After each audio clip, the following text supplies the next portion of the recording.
আউযু বিল্লাহি মিনাশ শাইতানির রাজিম বিসমিল্লাহির রহমানির রহিম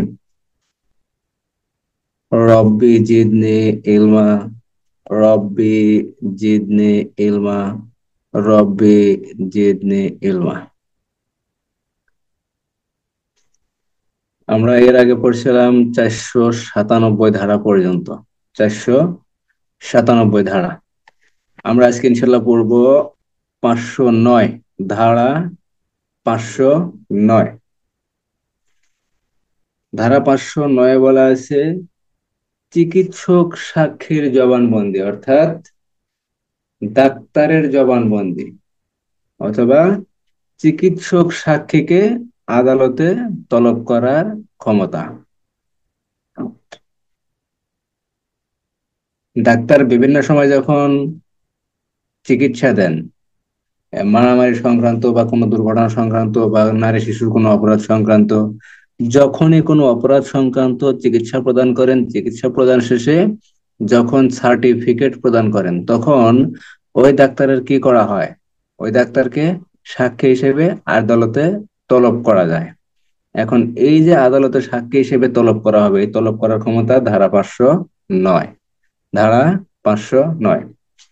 ধারা 509-এর 1, আসামির উপস্থিতিতে ম্যাজিস্ট্রেট কর্তৃক গৃহীত, আসামির উপস্থিতিতে ম্যাজিস্ট্রেট কর্তৃক গৃহীত বা স্বাক্ষরিত অথবা কমিশন দ্বারা গৃহীত জবানবন্দি অনুসন্ধান বা বিচারে ব্যবহার করা যাবে।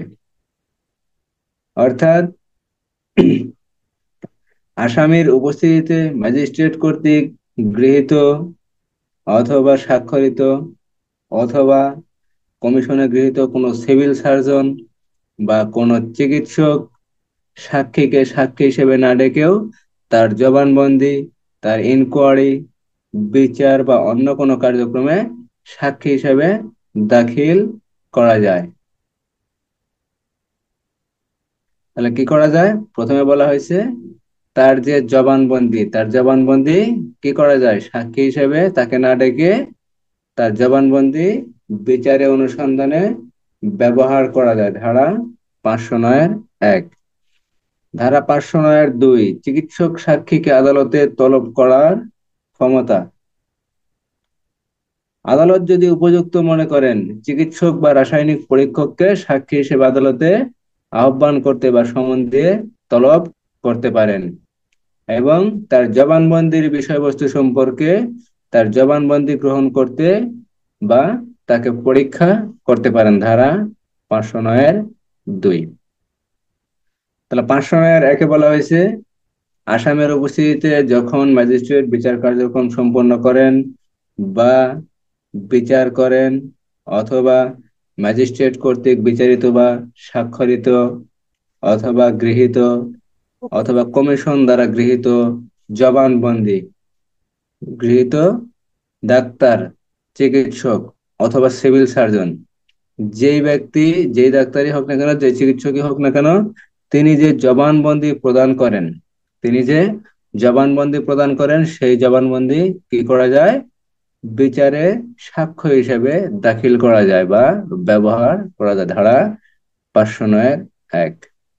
আর দিয়ে বলা হয়েছে এই যে ডাক্তার বা চিকিৎসক যেই থাকবেন না কেন, আদালত যদি উপযুক্ত মনে করেন, তাহলে সাক্ষী হিসেবে এই ডাক্তার বা চিকিৎসক বা রাসায়নিক পরীক্ষককে কি করতে পারেন? আদালত সমন দিয়ে তলব করতে পারেন এবং তার যে জবানবন্দি আছে 509-1-এ যে জবানবন্দি প্রদান করছেন, সেই জবানবন্দির উপরে তাকে কি বিভিন্ন বিষয় পরীক্ষা নিরীক্ষা করা যেতে পারে, অর্থাৎ তাকে বিভিন্ন বিষয় প্রশ্ন করা যেতে পারে। ধারা 509-2। তো ধারা 509-এ বলা হয়েছে চিকিৎসক সাক্ষীর জবানবন্দি এবং তাকে আদালতে তলব করার ক্ষমতা। দুইটা পয়েন্ট, দুইটা বিষয়, 509-1, 509-2। 509-1-এ বলা হয়েছে ডাক্তার কর্তৃক বা চিকিৎসক কর্তৃক বা সিভিল সার্জন কর্তৃক যে জবানবন্দি প্রদান করা হয়, সেই জবানবন্দি বিচারের ক্ষেত্রে বা অনুসন্ধানের ক্ষেত্রে কি করা যায়? আদালত ব্যবহার করতে পারেন। ধারা 509-1। আর ধারা 509-2 বলা হয়েছে আদালত যদি উপযুক্ত মনে করেন, আদালতের কাছে যদি মনে হয় যে যে ডাক্তার বা যে পরীক্ষক, রাসায়নিক পরীক্ষক হোক, রক্ত পরীক্ষক হোক, যে কোনো বিষয়ের বিশেষজ্ঞ হোক। না, এখানে বলা হয়েছে চিকিৎসক বা রাসায়নিক পরীক্ষক তার যদি সাক্ষী গ্রহণ করা প্রয়োজন হয়, তাহলে যদি তাকে সাক্ষী হিসেবে আদালতে ডাকার যদি প্রয়োজন হয়, তাহলে আদালত তাকে কি করতে পারেন, সাক্ষী হিসেবে ডাকতে পারেন বা সমন দিয়ে তাকে আদালতে সাক্ষী হাজির হওয়ার জন্য তলব করতে পারেন, ধারা 509(2)। এবং তিনি যে 509(1) ধারা মোতাবেক যে জবানবন্দি প্রদান করছেন, সেই জবানবন্দির উপরে তাকে বিভিন্ন পরীক্ষা নিরীক্ষা করা যায়, ধারা 509(2)। ধারা 509(ক), ধারা 509(ক), ময়না তদন্তের রিপোর্ট। ময়না তদন্তের রিপোর্ট কে প্রদান করেন? ডাক্তার, চিকিৎসক। চিকিৎসক প্রদান করেন। এখন ময়না তদন্ত কে করেন? একজন চিকিৎসক করেন। চিকিৎসক যখন ময়না তদন্ত করেন, ময়না তদন্ত করা শেষে তিনি যা কিছু পান তার উপর একটা রিপোর্ট তৈরি করেন, এটাই হলো ময়না তদন্তের রিপোর্ট। যখন ময়না তদন্ত রিপোর্ট কোনো অনুসন্ধান বা বিচারিক কার্যক্রমে সাক্ষ্য হিসেবে ব্যবহার করার প্রয়োজন হয়, এবং যিনি ময়না তদন্ত রিপোর্ট করেন সেই সিভিল সার্জন বা ডাক্তার যদি মারা যান, সেই সিভিল সার্জন অথবা ডাক্তার অথবা চিকিৎসক যদি মারা যান, তাহলে সাক্ষ্যদানে যদি অপারগ হন বা বাংলাদেশের বাইরে যদি অবস্থান করেন, বা তাকে হাজির করা যদি বিলম্ব হয়, সময় সাপেক্ষ হয়, বা অতিরিক্ত অর্থ যদি ব্যয় হয়, সেক্ষেত্রে যদি তাকে আদালতে হাজির করা সম্ভব না হয়, তাহলে মামলার ক্ষেত্রে মামলার ক্ষেত্রে সিভিল সার্জন বা ডাক্তারের রিপোর্ট কি সাক্ষ্য হিসেবে গ্রহণ করা যাবে, ধারা 509(ক). ধারা 509(ক). এর আগে আমরা পড়ছি, যখন সাক্ষী হিসেবে আদালতে হাজির করা সম্ভব হয় না, তখন ওই সাক্ষী যে জবানবন্দি প্রদান করছেন, অথবা ডাক্তার বা রাসায়নিক, এর আগে পড়ছেন নারী শিশুতে রাসায়নিক পরীক্ষক, ধারা 23। ধারা 23 মোতাবেক নারী শিশুর যখন অপরাধ সংক্রান্ত কোন রাসায়নিক পরীক্ষক হোক, রক্ত পরীক্ষক, তারপরে অন্যান্য বিশেষজ্ঞ ব্যক্তিগণ যারা আছেন, তারা যে রিপোর্ট প্রদান করেন, তাদেরকে যদি আদালতে হাজির করা কোনোভাবেই সম্ভব না হয়, সে যদি মারা যায়, পাগল হয়ে যায়, হারিয়ে যায়, অসুস্থ হয়ে যায়, বা দূরে কোথাও যদি বসবাস করে, অথবা সাক্ষী দিতে যদি অক্ষম হয়, অথবা সাক্ষী দিতে যদি ব্যয় এবং সময় সাপেক্ষ হয়, তাহলে তাকে আদালতে হাজির না করে তার যে সাক্ষ্য আছে, তার যে রিপোর্ট আছে, সেই রিপোর্ট কি করা যায়, আদালতে সাক্ষী হিসেবে ব্যবহার করা যায়। কিন্তু এই শর্ত থাকে যে এই রিপোর্ট ব্যবহার করে কোন অপরাধী ব্যক্তিকে বা আসামিকে কি করা যায় না, শাস্তি প্রদান করা যায় না। ধারা কত? নারী ও শিশু নির্যাতন দমন আইনের ধারা 23। মনে আছে আপনাদের? ধারা 23। এখানে ঠিক সেম কথাটা বলা হয়েছে, ধারা 509(ক). যখন ময়নাতদন্ত রিপোর্টটা করা হয়, ময়নাতদন্ত রিপোর্ট করার পর সেই ডাক্তার করুক বা চিকিৎসক করুক, অথবা সিভিল সার্জন করুক, যিনি এই রিপোর্টটা তৈরি করবেন, এই রিপোর্টটা তৈরি করার পর তিনি যদি মারা যান, হারিয়ে যান, বা আদালতে হাজির করা তাকে যদি ব্যয় সাপেক্ষ এবং সময় সাপেক্ষ হয়, অথবা তিনি যদি পাগল হয়ে যান, বা সাক্ষী দিতে যদি অপারগ হন, অথবা সাক্ষী দিতে যদি অক্ষম হন, সেই ক্ষেত্রে কি করা যেতে পারে, ওই ডাক্তার, সিভিল সার্জন অথবা চিকিৎসক যে ময়নাতদন্ত রিপোর্ট তৈরি করছেন, সেই রিপোর্টটা আদালতে সাক্ষ্য হিসেবে ব্যবহার করা যেতে পারে, ধারা 509(ক). ধারা 509 বলা হয়েছে দুইটা বিষয়: আদালত জবানবন্দি গ্রহণ করতে পারেন, এবং প্রয়োজন পড়লে ডাক্তার বা চিকিৎসক অথবা সিভিল সার্জনকে সাক্ষী হিসেবে আদালতে তলব করতে পারেন। আর ধারা 509 কতে বলা হয়েছে, চিকিৎসক, ডাক্তার অথবা রাসায়নিক পরীক্ষক, যেই পরীক্ষকই থাকেন না কেন, তিনি যে রিপোর্টটা প্রেরণ করেন বা ময়নাতদন্ত যে রিপোর্টটা তৈরি করেন, সেই রিপোর্টটা আদালতে সাক্ষ্য হিসেবে ব্যবহার করা যায়, ধারা 509(ক). ধারা 510। ধারা 510। ধারা 510-এ বলা হয়েছে রাসায়নিক পরীক্ষক, রক্ত পরীক্ষক বা বিশেষজ্ঞদের রিপোর্ট। নারী শিশুর কত ধারা? নারী শিশুর 23 ধারা। নারী শিশুর 23 ধারা। সাক্ষ্য আইনের 45 ধারা। সাক্ষ্য আইনের 45 ধারা। সাক্ষ্য আইনের 45 ধারায় বলা হয়েছে বিশেষজ্ঞ, বিভিন্ন বিষয়ের বিশেষজ্ঞ ব্যক্তিগণ বিভিন্ন বিষয়ে পরীক্ষা নিরীক্ষা প্রদান পূর্বক যে রিপোর্ট প্রদান করেন তাকে বিশেষজ্ঞের রিপোর্ট বলা হয়, বা বিশেষজ্ঞের মতামত বলা হয়, বা বিশেষজ্ঞ কর্তৃক পরীক্ষিত রিপোর্ট বলা হয়। এই রিপোর্ট কি করা যায়, আদালতে সাক্ষ্য হিসেবে ব্যবহার করা যায়, সাক্ষ্য আইনের 45 ধারা। নারী শিশুর 23 ধারা। পিআরবি 297, 300 ছয় বিধি, পিআরবি 297 306 বিধি। তাহলে ধারা 510-এ বলা হয়েছে সরকার কর্তৃক নিয়োজিত, সরকার কর্তৃক নিয়োজিত রাসায়নিক পরীক্ষক, রক্ত পরীক্ষক, হস্তলিপি বিশারদ, হস্তাক্ষর বিশারদ, আঙ্গুলের ছাপ বিশারদ, আগ্নেয়াস্ত্র বিশারদ, বিভিন্ন বিষয়ের বিশারদগণ যখন বিভিন্ন বিষয়ে পরীক্ষা নিরীক্ষা করে যে রিপোর্ট প্রদান করেন বা পরীক্ষা যে রিপোর্ট প্রদান করেন বা যে রিপোর্ট দিয়ে থাকেন, তাদেরকে কি বলা হয়? তাদেরকে বিশেষজ্ঞদের রিপোর্ট বলা হয়। এই রিপোর্ট আদালতে সাক্ষ্য হিসেবে গ্রহণ করতে পারেন। এই রিপোর্ট আদালতে সাক্ষ্য হিসেবে গ্রহণ করতে পারেন।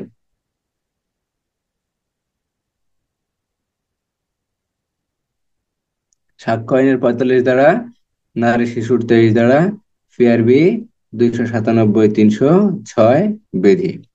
আমরা নারী শিশুতে 23 ধারায় পড়ছিলাম, 23 ধারায়, তবে একটা লাস্টের শর্ত ছিল যে এই রিপোর্টের উপর ভিত্তি করে কোনো অপরাধী ব্যক্তিকে বা আসামিকে শাস্তি প্রদান করা যায় না। আপনাদের মনে আছে কিনা সঠিক আমার জানা নাই। এ কথাটা লেখা ছিল যে এই রিপোর্টের উপর ভিত্তি করে, অর্থাৎ বিশেষজ্ঞের মতামত, অথবা রাসায়নিক বিশেষজ্ঞ হোক, হস্তলিপি বিশেষজ্ঞ হোক, হস্তাক্ষর বিশেষজ্ঞ হোক, অর্থাৎ লেখালেখির উপর বিশেষজ্ঞ যারা আছে তারা, বিভিন্ন বিষয় বিশেষজ্ঞ, ডাক্তার ডাক্তাররা যে বিষয় বিশেষজ্ঞ, সে বিষয়ের উপর রিপোর্ট প্রদান করেন, যদি এই রিপোর্টের উপর ভিত্তি করে কি করা যায় না? অপরাধী ব্যক্তিকে শাস্তি প্রদান করা যায় না, কিন্তু এই রিপোর্ট কি করা যায়? সাক্ষ্য হিসেবে আদালতে গ্রহণ করা যায় বা আদালতে গ্রহণীয়। ধারা 510। ধারা 509 বলা হয়েছে ডাক্তার কর্তৃক জবানবন্দি, চিকিৎসক স্বাক্ষর জবানবন্দি আদালত গ্রহণ করতে পারেন এবং প্রয়োজন পড়লে চিকিৎসক সাক্ষীকে আদালত তলব করতে পারেন। ধারা 509-1 ও 2। ধারা 509 কতে বলা হয়েছে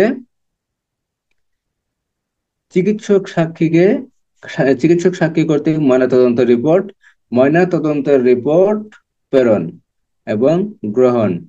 যখন ময়নাতদন্তের রিপোর্ট কোনো অনুসন্ধান বা বিচারিক কার্যক্রমে সাক্ষ্য হিসেবে ব্যবহার করার প্রয়োজন হয়, তখন যিনি ময়নাতদন্ত করেছিলেন সেই সিভিল সার্জন, অথবা সেই ডাক্তার, অথবা সেই চিকিৎসক যিনি এই ময়নাতদন্ত রিপোর্ট করছেন, এই ময়নাতদন্ত রিপোর্ট করার পর তিনি যদি মারা যান, হারিয়ে যান, পাগল হয়ে যান, বা সাক্ষ্য দিতে যদি অক্ষম হন, অথবা তাকে আদালতে হাজির করা যদি সময় এবং ব্যয় সাপেক্ষ হয়, অর্থাৎ তিনি যদি বিদেশে অবস্থান করেন। এখন একজন সাক্ষীকে সাক্ষ্য দেওয়ার জন্য বিদেশ থেকে নিয়ে আসতে গেলে দেখা যাবে একটা প্রসেসিং এর ভিতরে নিয়ে আসতে গেলে 15 দিন, 20 দিন বা 1 মাস সময় লাগবে। অথবা তাকে দেশে হাজির করে সাক্ষী দেওয়ার জন্য নিয়ে যাইতে গেলে দেখা গেল যে 1 লাখ 1.5 লাখ টাকা যদি খরচ হয়, সেক্ষেত্রে ওই ব্যক্তিকে আদালতে হাজির হওয়ার প্রয়োজন নাই। তার কর্তৃক যে প্রতিবেদন প্রেরণ করা হয়, তিনি যে একটা প্রতিবেদন দিচ্ছেন, সেই প্রতিবেদন কি করা যাবে? আদালতের সাক্ষ্য হিসেবে গ্রহণ করা যাবে। ধারা 509-ক, ময়নাতদন্তের রিপোর্ট সাক্ষ্য হিসেবে গ্রহণ করা যাবে। ধারা 510-এ বলা হয়েছে বিভিন্ন বিষয়ের বিশেষজ্ঞগণ যখন বিভিন্ন বিষয়ে পরীক্ষা নিরীক্ষা করে রিপোর্ট প্রদান করেন, সেই রিপোর্ট কি করা যাবে? আদালতে সাক্ষ্য হিসেবে গ্রহণ করা যাবে। ধারা 510। নারী শিশুর 23 ধারা, সাক্ষ্য আইনের 45 ধারা, পিআরবি 297 306 বিধি, 297 306 বিধি। ধারা 523, ধারা 523, ধারা 523-এ বলা হয়েছে 3 ধরনের সম্পত্তির কথা বা মালামালের কথা।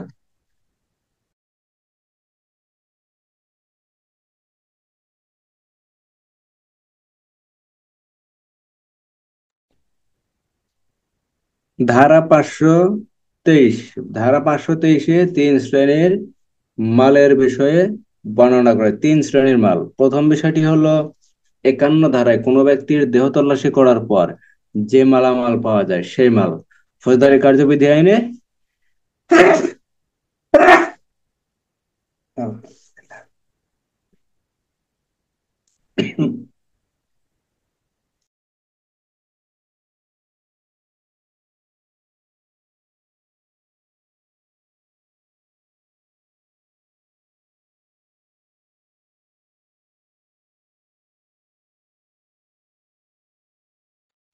ফৌজদারি কার্যবিধি আইনের 523 ধারায় বলা হয়েছে, ফৌজদারি কার্যবিধি আইনের 51 ধারা অনুসারে গৃহীত মালামাল অথবা চোরাই মাল আটকের পর পুলিশ যেই পদ্ধতি অনুসরণ করবে, আটক মালামাল অজ্ঞাত হইলে যে কার্যবিধি অনুসরণ করতে হবে, অর্থাৎ পুলিশ অফিসার 523 ধারা অনুযায়ী 3 ধরনের মালামাল কি করতে পারেন, আটক করতে পারেন। এখানে 3 ধরনের মালামাল। একটা বিষয় বলা আছে, ফৌজদারি কার্যবিধি আইনের 51 ধারা অনুযায়ী কোনো ব্যক্তির দেহ তল্লাশি করার পর যদি কোনো মালামাল পাওয়া যায় তাহলে সেই মালামাল। আর একটা বলা আছে চোরাই মাল বা সন্দেহ যুক্ত মালামাল, যে মালের উপর সন্দেহ করা যায় এমন মাল। আর একটা বিষয় বলা আছে যে মাল অপরাধের সাথে সংশ্লিষ্ট, যে মাল অপরাধের সাথে সংশ্লিষ্ট বলে সন্দেহ করা হয়, উদ্ধারের সাথে সাথে মালের বিষয়টি কি করতে হবে, ম্যাজিস্ট্রেটকে জানাইতে হবে। তাহলে ম্যাজিস্ট্রেট যে কোনো 3টি কাজ করতে পারবেন। নাহলে এখানে কয় প্রকার মালামালের কথা বর্ণনা করা আছে, 3 প্রকারের মালামাল। প্রথম মালামাল হলো ফৌজদারি কার্যবিধি আইনের 51 ধারা অনুযায়ী কোনো ব্যক্তির দেহ তল্লাশি করার পর যে মালামাল পাওয়া যায়, চোরাই মাল বলে সন্দেহযুক্ত মালামাল। আরেকটি মালামাল কোনটা, যেটা অপরাধের সাথে সংশ্লিষ্ট বলে সন্দেহ করা যায়, এরূপ মালামাল। তাহলে এরূপ মালামাল যদি পাওয়া যায় তাহলে পুলিশ অফিসার কি কি ধরনের পদ্ধতি অবলম্বন করবেন, অথবা ম্যাজিস্ট্রেট কোন ধরনের পদ্ধতি অবলম্বন করবেন। ধারা 523-এর 1, ধারা 523-এর 1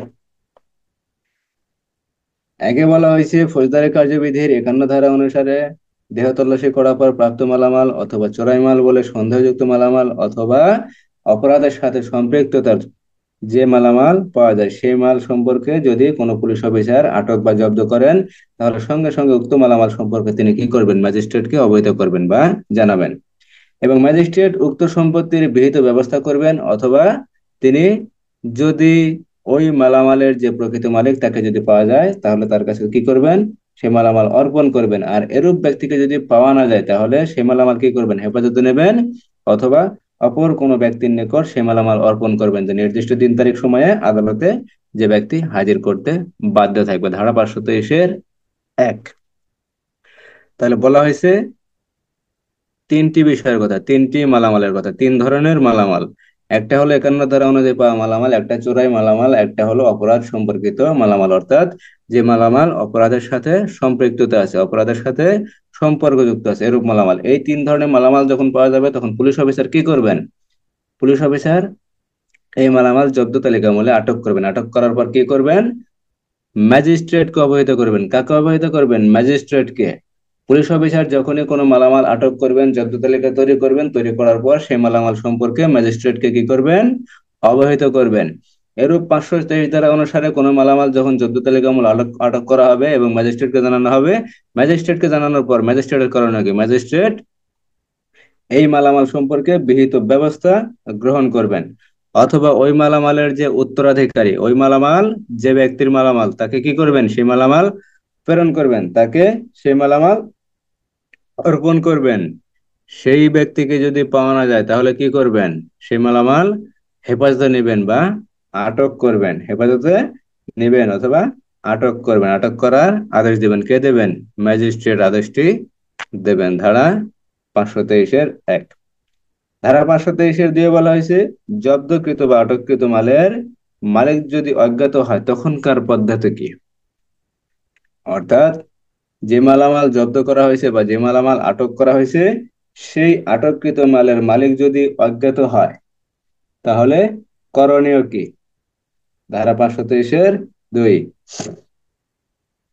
সম্পত্তির দাবিদার ব্যক্তি যদি জ্ঞাত হয়, সম্পত্তির দাবিদার যদি জ্ঞাত হয় অর্থাৎ পরিচিত হয় তাহলে ম্যাজিস্ট্রেট যেরূপ উপযুক্ত মনে করবেন সেরূপ শর্তে তাকে সম্পত্তি অর্পণের আদেশ দিতে পারবেন। অর্থাৎ যে মালামাল আটক করা হয়েছে বা জব্দ তালিকা প্রস্তুত মূলে যে মালামাল হেফাজতে নেওয়া হয়েছে সেই মালামালের মালিক যদি জ্ঞাত হয় অর্থাৎ পরিচিত হয় তাহলে কি করবেন, ম্যাজিস্ট্রেট যেরূপ উপযুক্ত মনে করবেন সেরূপ শর্তে অর্থাৎ যে কোনো শর্তে অথবা বিনা শর্তে কি করবেন, তাকে সম্পত্তি অর্পণের জন্য আদেশ দেবেন। কাকে আদেশ দেবেন? যে অফিসার সম্পত্তি আটক করছেন বা হেফাজতে নিয়েছেন তাকে সম্পত্তি অর্পণের জন্য আদেশ দেবেন, ধারা 523-2। কিন্তু উক্ত ব্যক্তি যদি অজ্ঞাত হয়, অর্থাৎ যার সম্পত্তি হেফাজত করা হয়েছে বা আটকে নেওয়া হয়েছে জব্দ তালিকা আমলে, সেই সেই ব্যক্তি যদি অজ্ঞাত হয়, অর্থাৎ তার যদি পরিচয় যদি পাওয়া না যায়, তাহলে কি করা যাবে? একজন মানুষের সম্পত্তি আটক করা হয়েছে বা হেফাজতে নেওয়া হয়েছে জব্দ তালিকা আমলে, এখন ওই ব্যক্তিকে পাওয়া যাইতেছে না। সেই ক্ষেত্রে করণীয় কি? এখন তাকে যদি পাওয়া না যায়, তাকে প্রদান করা তো সম্ভব না। তাকে যখন প্রদান করা সম্ভব হবে না, তখন ম্যাজিস্ট্রেট ওই সম্পত্তি আটক করতে পারবেন এবং সম্পত্তির বিস্তারিত বিবরণ সহ একটি ঘোষণা প্রকাশ করতে পারবেন। কোথায়? পত্রিকায়। উক্ত সম্পত্তিতে কারো কোনো দাবি থাকলে বিজ্ঞপ্তি ঘোষণার তারিখ হতে 6 মাসের মধ্যে, কতদিন? বিজ্ঞপ্তি ঘোষণার তারিখ হতে 6 মাসের মধ্যে তাকে তার সম্মুখে হাজির হওয়ার জন্য এবং দাবি পেশ করার জন্য নির্দেশ দেবেন, ধারা 523-2। তাহলে ধারা 523-এর একে বলা হয়েছে, যদি 3 ধরনের মালামাল আটক করা হয়, 3 ধরনের মালামাল যদি আটক করা হয় এবং জব্দ তালিকা মূল্য যদি আটক করা হয় এবং হেফাজতে নেওয়া হয়, তাহলে এই হেফাজত সম্পর্কে পুলিশ অফিসার ম্যাজিস্ট্রেটকে অবহিত করবেন। ম্যাজিস্ট্রেটকে অবহিত করার পর ম্যাজিস্ট্রেট 3 ধরনের কার্যক্রম সম্পন্ন করবেন। মালের বিহিত ব্যবস্থা করার জন্য আদেশ দেবেন, অথবা যে কোনো শর্তে যদি মালিককে পাওয়া যায় তাহলে তাকে দিয়ে দিতে পারবেন, অথবা মালিককে যদি পাওয়া না যায় তাহলে সেই মালামাল আটক করবেন এবং অপর কোনো ব্যক্তির নিকট হস্তান্তর করার জন্য নির্দেশ দেবেন, ধারা 523-1। আর 523-2 বলা হয়েছে, যদি ওই ব্যক্তি যদি অজ্ঞাত হয় সেক্ষেত্রে করণীয় কি? যদি জ্ঞাত হয় তাহলে যে কোনো শর্তে বা বিনা শর্তে ওই সম্পত্তি তাকে হস্তান্তর করতে হবে। আর যদি অজ্ঞাত হয় তাহলে কি করতে হবে? পত্রিকায় একটি বিজ্ঞাপন দিতে হবে এবং বিজ্ঞাপনের তারিখ হতে পরবর্তী 6 মাসের ভিতরে ম্যাজিস্ট্রেটের সামনে তাকে কি করতে হবে? হাজির হতে হবে। যে ম্যাজিস্ট্রেট এই বিজ্ঞপ্তি প্রকাশ করবেন, সেই ম্যাজিস্ট্রেটের নিকট ওই ব্যক্তিকে, যার সম্পত্তি, সেই ব্যক্তিকে কি করতে হবে? হাজির হতে হবে এবং ওই সম্পত্তি যে তার, সেই বিষয়ে তাকে দাবি প্রতিষ্ঠা করতে হবে। অর্থাৎ বিভিন্ন বিষয়ে সাক্ষী টাক্ষী দিয়ে তাকে কি করতে হবে, যে এই সম্পত্তি আমার, এই বিষয়ে তাকে প্রমাণ দাবি প্রতিষ্ঠিত করতে হবে, ধারা 523-2। ধারা 524, ধারা 524, ধারা 523-2 বলা হয়েছিল 6 মাসের ভিতরে কি করতে হবে? দাবি প্রতিষ্ঠিত করতে হবে যে এই সম্পত্তি আমার। এখন ধারা 524-1 বলা হয়েছে, 6 মাসের মধ্যে দাবিদার যদি হাজির না হয় তাহলে তখন কি পদ্ধতি অনুসরণ করতে হবে? অর্থাৎ ম্যাজিস্ট্রেট কি করছে, যখন পরিচয় পায় নাই তখন কি করছে? ওই সম্পত্তির বিষয়ে একটি বিজ্ঞপ্তি প্রকাশ করছে। বিজ্ঞপ্তি প্রকাশ করার পর এখন 6 মাস অতিবাহিত হয়ে গেছে। 6 মাস অতিবাহিত হওয়ার পরেও ওই ব্যক্তি বা সম্পত্তির যে মালিক, সেই ব্যক্তি কি দাবি প্রতিষ্ঠিত করে নাই বা দাবি জানায় নাই।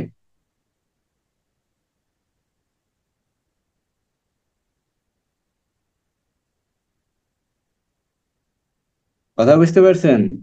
যখন কোনো ব্যক্তি দাবি জানাবে না বা দাবি প্রতিষ্ঠা করবে না, এবং যে ব্যক্তির দখল হইতে উহা পাওয়া গেছে সে যদি আইনসঙ্গত ভাবে সংগ্রহ করেছে বলে যদি প্রমাণ দেখাইতে না পারেন, তাহলে উক্ত সম্পত্তি মুখ্য মহানগর ম্যাজিস্ট্রেট অথবা মুখ্য বিচারিক ম্যাজিস্ট্রেট বা সরকার কর্তৃক ক্ষমতাপ্রাপ্ত অপর কোনো প্রথম শ্রেণীর ম্যাজিস্ট্রেটের আদেশক্রমে উহা বিক্রয় করে বিক্রয়লব্ধ অর্থ সরকারি কোষাগারে জমা করা যাবে, ধারা 524-1।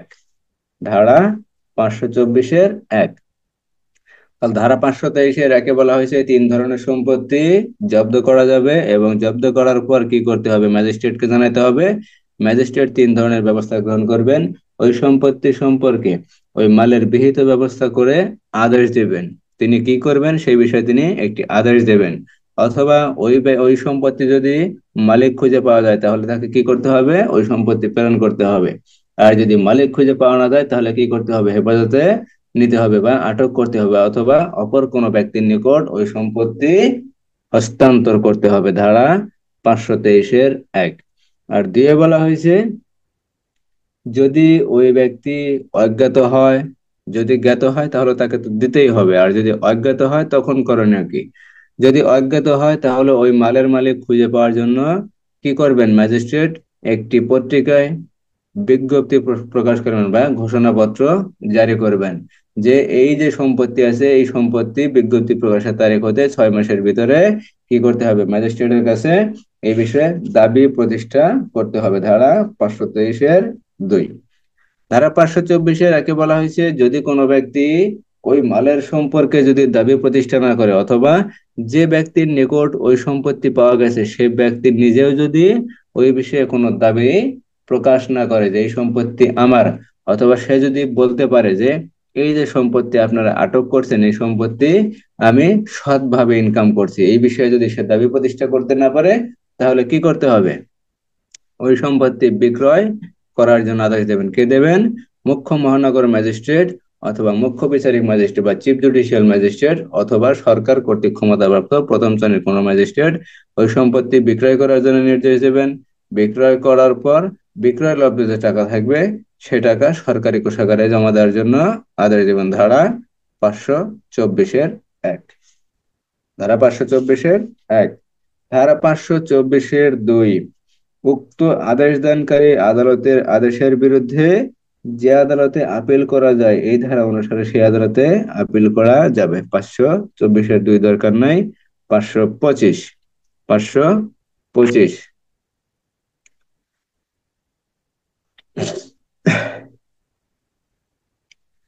525-এ বলা হয়েছে ধ্বংসশীল ক্ষয়শীল সম্পত্তি বিক্রয়ের ক্ষমতা। অর্থাৎ 523 ধারা অনুযায়ী যে সম্পত্তি আটক করা হয়েছে, হেফাজতে নেওয়া হয়েছে জব্দ তালিকা আমলে, সেই সম্পত্তি যদি ক্ষয়শীল ধ্বংসশীল যদি হয়, তাহলে সেই সম্পত্তি বিক্রয়ের ক্ষমতা, অর্থাৎ বিক্রয় করা যাবে কি করা যাবে না তার ক্ষমতা সম্পর্কে বর্ণনা করা হয়েছে ধারা 525।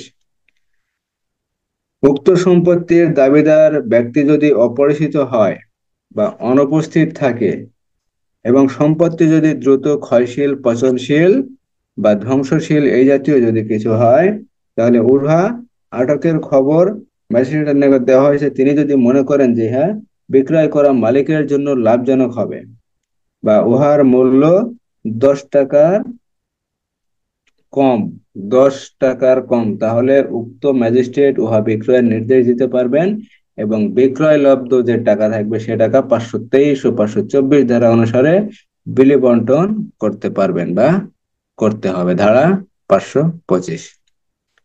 আর ধারা 509-এ, ধারা 509 বলা হয়েছে চিকিৎসক সাক্ষীর জবানবন্দি এবং চিকিৎসক সাক্ষীকে সাক্ষ্য হিসেবে তলব করা যাবে। ধারা 509-এর কতে বলা হয়েছে ময়না তদন্ত রিপোর্ট সাক্ষ্য হিসেবে গ্রহণ করা যাবে যদি ময়না তদন্ত রিপোর্ট যে ডাক্তার বা যে সিভিল সার্জন অথবা যে চিকিৎসক প্রদান করছেন তাকে যদি কোনোভাবে আদালতে হাজির করা সম্ভব না হয়, তাহলে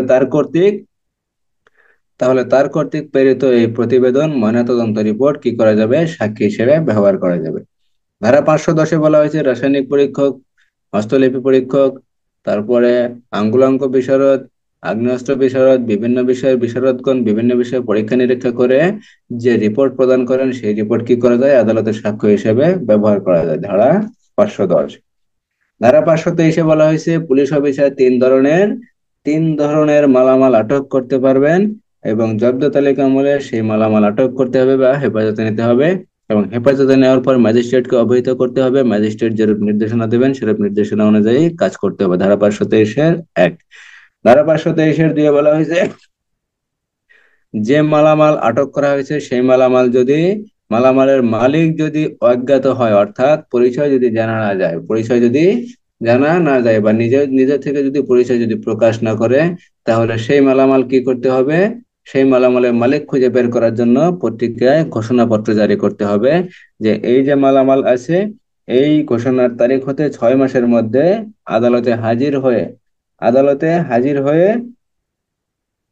উক্ত দাবি প্রতিষ্ঠা করতে হবে। ধারা 523-2।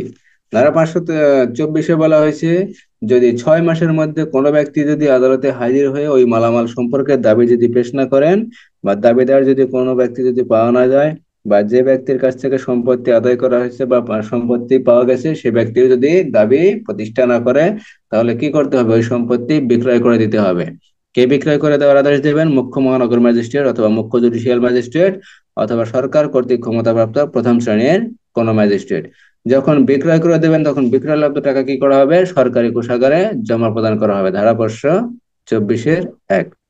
আর ধারা 525-এ বলা হয়েছে যে সম্পত্তি বা মালামাল আটক করা হয়েছে সেই সম্পত্তি যদি ক্ষয়শীল, ধ্বংসশীল বা পচনশীল হয়, অথবা বিক্রয় যদি ওই ব্যক্তির জন্য লাভজনক হয়, অথবা বিক্রয় মূল্য যদি 10 টাকার কম হয়, তাহলে ম্যাজিস্ট্রেট ওই সম্পত্তি বিক্রয়ের জন্য আদেশ দিতে পারেন এবং ফৌজদারি কার্যবিধি আইনের 523 ও 524 ধারা অনুসারে যে কোনো ব্যবস্থা গ্রহণ করতে পারেন, ধারা 525।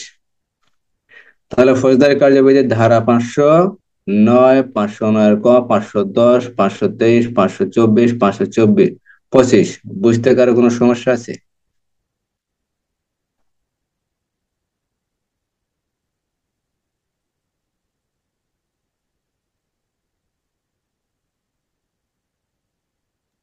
সমস্যা নাই স্যার, 525 এটা আবার কই না আমি তাহলে। কোনটা 525? হ্যাঁ। 525 হলো শর্ট জিনিস।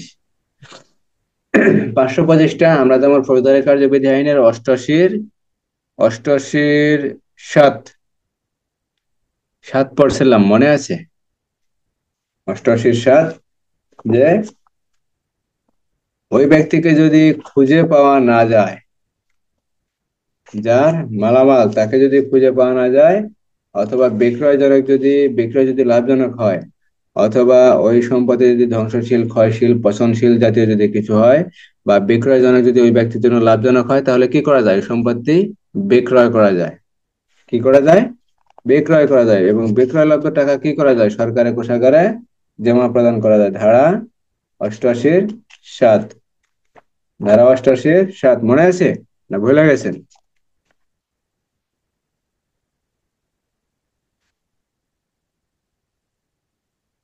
ছয় মাসের মনে আছে স্যার, হ্যাঁ, মনে আছে, মনে আছে।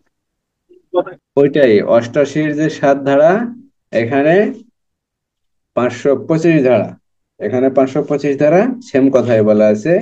এখানে কথার কোনো ভিন্নতা নাই, কথার কোনো ভিন্নতা নাই। এখানে বলা হয়েছে 6 মাসের মধ্যে বিজ্ঞপ্তি প্রকাশ করার পরও যদি ওই ব্যক্তিকে বা প্রকৃত মালিককে বা প্রকৃত দাবিদার যে ব্যক্তি তাকে যদি খুঁজে পাওয়া না যায়, অথবা ওই যে মালামাল আটক করা হয়েছে সেই মালামাল ক্ষয়শীল, ধ্বংসশীল বা পচনশীল জাতীয় যদি কিছু হয়, অথবা বিক্রয়জনক যদি ওই ব্যক্তির জন্য লাভজনক হয়, বিক্রয় যদি লাভজনক হয়, অথবা 10 টাকার বিক্রয় যদি 10 টাকার কম হয়, মূল্য যদি কম হয়, তাহলে ম্যাজিস্ট্রেট ওই সম্পত্তি বা আটককৃত সম্পত্তি কি করতে পারেন? বিক্রয়ের আদেশ দিতে পারেন এবং ফৌজদারি কার্যবিধি আইনের 523 ও 524 ধারা অনুসারে যে কোনো ব্যবস্থা গ্রহণ করার জন্য নির্দেশ দিতে পারেন, ধারা 525। ধারা 509 বলা হয়েছে চিকিৎসক বা ডাক্তার বা সিভিল সার্জনের জবানবন্দি আদালতে গ্রহণ করা যায়, অথবা চিকিৎসক বা ডাক্তার বা সিভিল সার্জনকে কি করা যায়? আদালতে সাক্ষী হিসেবেও তলব করা যায়। 509-এর কথা বলা হয়েছে ডাক্তার, চিকিৎসক বা সিভিল সার্জন যিনি ময়নাতদন্ত রিপোর্ট প্রস্তুত করেন তাকে কি করা যায়? ময়নাতদন্ত রিপোর্ট প্রস্তুত করার পর তাকে আদালতের সাক্ষী হিসেবে তলব করা যায়। কিন্তু তিনি যদি মারা যান, হারিয়ে যান, পাগল হয়ে যান, বা সাক্ষ্য দিতে যদি অক্ষম হন, বা তাকে আদালতে হাজির করা সময় সাপেক্ষ, ব্যয় সাপেক্ষ হয়, তাহলে তার কর্তৃক প্রেরিত বা যে প্রতিবেদন বা তার কর্তৃক স্বাক্ষরিত যে প্রতিবেদন আছে সেই প্রতিবেদন আদালতে কি হিসেবে? সাক্ষ্য হিসেবে ব্যবহার করা যায়। কখন ব্যবহার করা যায়?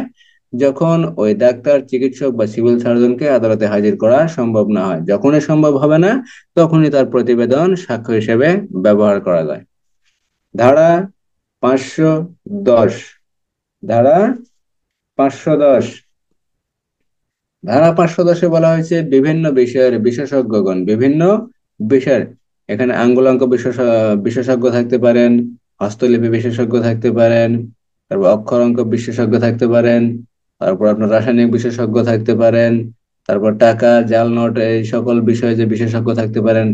এই সকল বিশেষজ্ঞগণ বিভিন্ন বিষয়ে পরীক্ষা নিরীক্ষা করে যে রিপোর্ট প্রদান করেন সেটা হলো কি বিশেষজ্ঞের মতামত।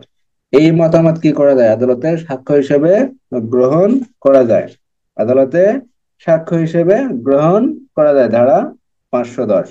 সাক্ষ্য আইনের 45 ধারা, ফৌজদারি কার্যবিধি আইনের নারী শিশু আইনের 23 ধারা, পিআরবি 297, 306 বিধি, পিআরবি 297 ও 306 বিধি। সেম কথা বলা আছে যে ডাক্তার বিভিন্ন বিষয়ের পরীক্ষক, রাসায়নিক পরীক্ষক, রক্ত পরীক্ষা বা বিভিন্ন বিষয়ের বিশেষজ্ঞের রিপোর্ট কি করা যায় আদালতে সাক্ষ্য হিসাবে ব্যবহার করা যায়। নারী শিশুর 23 ধারা, সাক্ষ্য আইনের 45 ধারা, পিআরবি 297, 306 বিধি। ধারা 523-এ বলা হয়েছে 3 ধরনের মালামাল পুলিশ অফিসার কি করতে পারেন, জব্দমূলে আটক, জব্দ তালিকা মূলে আটক করতে পারেন এবং ম্যাজিস্ট্রেটকে সেই বিষয়ে অবশ্যই জানাইতে হবে যে এই মালামাল আটক করা হয়েছে বা হেফাজতে নেওয়া হয়েছে। হেফাজতে নেওয়ার পর ম্যাজিস্ট্রেট 3 ধরনের ব্যবস্থা গ্রহণ করবেন। ধারা 524-এ বলা হয়েছে কি করতে হবে, 6 মাসের ভিতরে যে রিপোর্টটা দেওয়া হয়েছে সেই 6 মাসের ভিতরে যদি কোনো ব্যক্তি দাবি যদি প্রতিষ্ঠা না করে, তাহলে সেই মালামাল ম্যাজিস্ট্রেট বিক্রয়ের জন্য আদেশ দিতে পারেন এবং বিক্রয়লব্ধ টাকা সরকারি কোষাগারে জমার আদেশ দিতে পারেন। ধারা 525-এ বলা হয়েছে বিক্রয় যদি লাভজনক হয় বা ক্ষয়শীল, পচনশীল বা ধ্বংসশীল জাতীয় যদি কিছু হয়, তাহলে বিক্রয় করার জন্য ম্যাজিস্ট্রেট কি করতে পারেন, আদেশ দিতে পারেন। ম্যাজিস্ট্রেট আদেশ দিতে পারেন। এখান থেকে একটা এমসিকিউ আসতে পারে, সেটা হলো বিক্রয় মূল্য যদি 10 টাকার কম হয়, বিক্রয় মূল্য যদি 10 টাকার কম হয়, তখন ম্যাজিস্ট্রেট কি ব্যবস্থা গ্রহণ করতে পারেন। আটককৃত মালামাল বা হেফাজতে গ্রহণকৃত মালামাল সম্পর্কে ম্যাজিস্ট্রেট কি ব্যবস্থা গ্রহণ করতে পারেন। তখন যদি বলা যায় বিক্রয়ের আদেশ দিতে পারেন বা সংরক্ষণ করার আদেশ দিতে পারেন, হস্তান্তরের আদেশ দিতে পারেন অথবা অন্য কোনো নির্দেশনা দিতে পারেন। তখন কি করতে হবে, বিক্রয়ের আদেশ দিতে পারেন। ধারা 525, ধারা 525। কথা বোঝা যায়?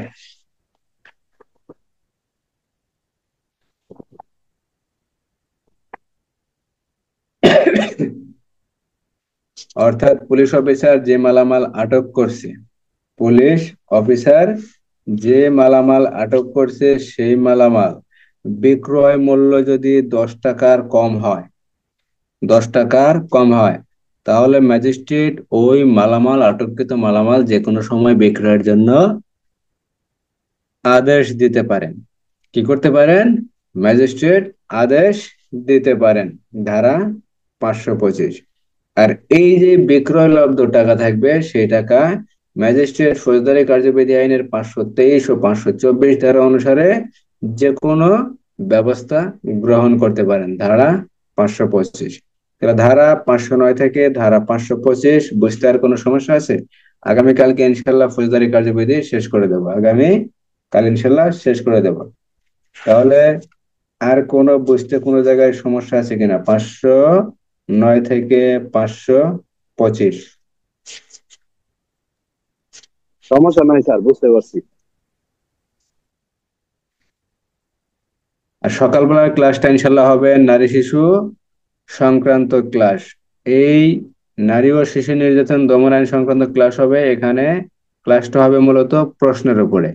প্রথমে রিভিশন হবে, রিভিশন শেষে যাবতীয় প্রশ্ন নিয়ে ইনশাল্লাহ আলোচনা করার চেষ্টা করব। নারী শিশুর যে প্রশ্নগুলো হওয়ার সম্ভাবনা থাকে বা যে প্রশ্নগুলো সাধারণত হয়, লিখিত প্রশ্ন।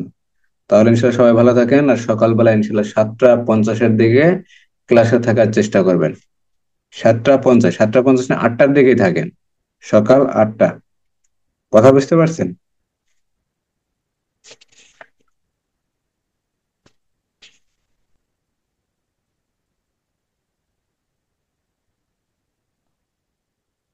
সবাই ঠিক 8টার দিকে ক্লাসে ইনশাল্লাহ থাকবেন। ঠিক আসসালামু আছে স্যার। আলাইকুম। ভালো থাকবেন।